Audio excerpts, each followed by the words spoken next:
Asher Rives to my right, and I'm here, Brian Turner. We're going to do a little video.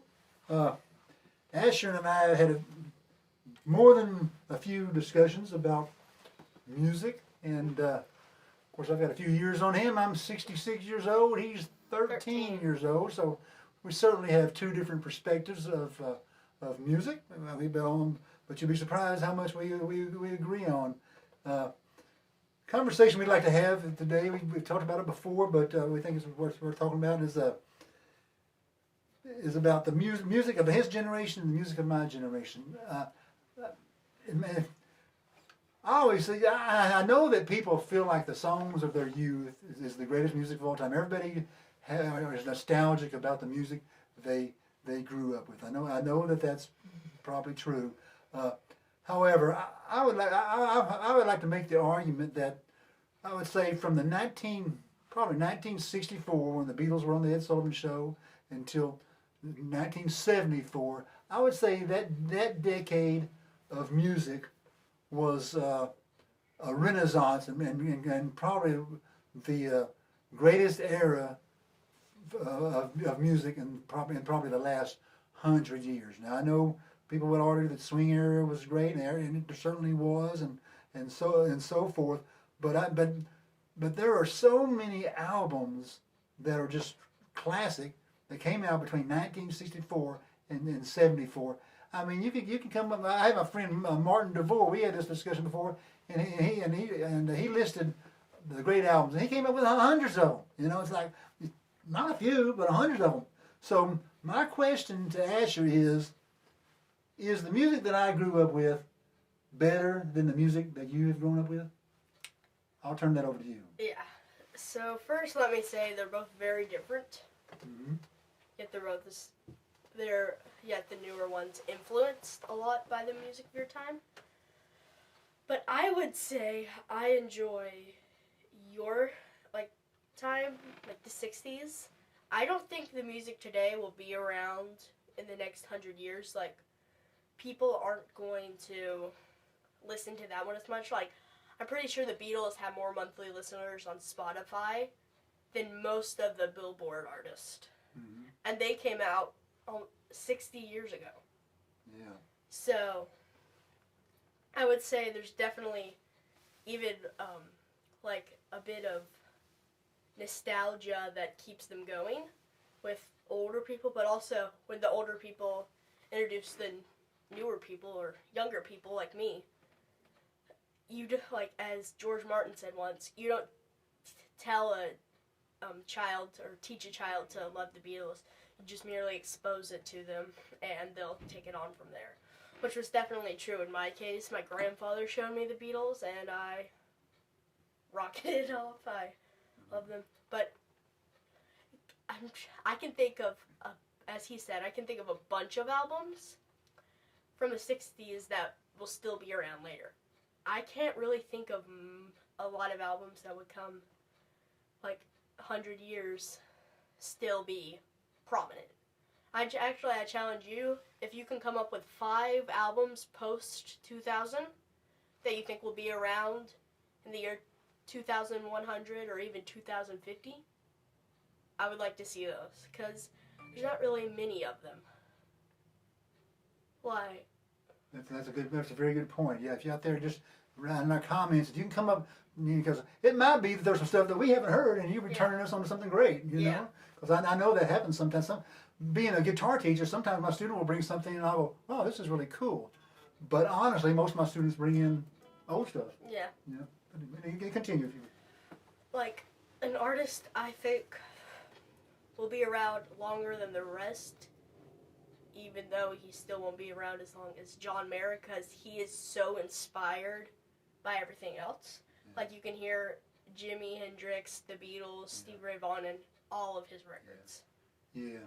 But, take an artist like Maroon 5. Or even, Panic at the Disco for that much. They start out influenced, then they build their own sound, and then they get influenced by the newer stuff and kind of go downhill. Yeah, I mean, when you listen to John Mayer, he has deep roots. Mm-hmm. There's a blues feel to him. you know, which comes from listening to Hendrix and maybe even before that the Delta blues stuff.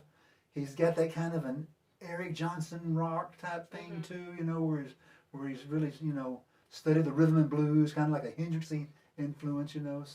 So he, when I listen to him, you know, he's an amalgamation of the past, a lot of the past, you know, a combination of a lot of influence. You can tell he's done his homework. Yeah. But when I hear some of the stuff like the Super Bowl halftime or things like this, you know, it's techno stuff, you know. Yeah. For me, it just doesn't have an appeal. It doesn't have, you know, it doesn't swing. It doesn't have the blues feel. Yeah. I don't know. That's my take of it. Of course, we sound super traditional, but I think what we're saying is true for us at least. You might not agree with us, but if you can give me a good point why today's music is better than the 60s, I will shout it out. Like, I will definitely give you credit because I can't find one. Sure, I like the newer artists. Not all of them, but I don't like rap. That's personal preference. I know a lot of people do. But, like, I like some of the newer stuff, but I don't think it's going to, like, I'm not going to show my kids it whenever I'm older. Right. Like, that, I'll probably forget about it by the time I have kids. Yeah. And I'll have to give credit. There were a lot of one-hits songs. Because I remember I used to play in a cover band in the 80s and 90s, and we learned a lot of the newest song and played it for a few months, and then it'd be gone. You know that. You know, but you know what I'm saying. But the classic stuff, the Beatles, the Animals, Cream, Led Zeppelin, Pink Floyd, all that stuff. It just seems to have an appeal even today. Yeah, but it's very, very good. So our stance is 60s music is better, but that doesn't mean all new music is bad. Okay, so we've talked about John Mayer, we've talked about Maroon 5. Can you tell me some others that are really worth mentioning that are new? Not really? Can't really, like... Yeah, that's what I kind of... There's a couple newer ones that I really like that aren't really, like, what we qualify as today's music. But, yeah. Like, a lot of the ones I like are influenced by the 60s artists. Like, one guy named Scott Mulvihill. Yeah.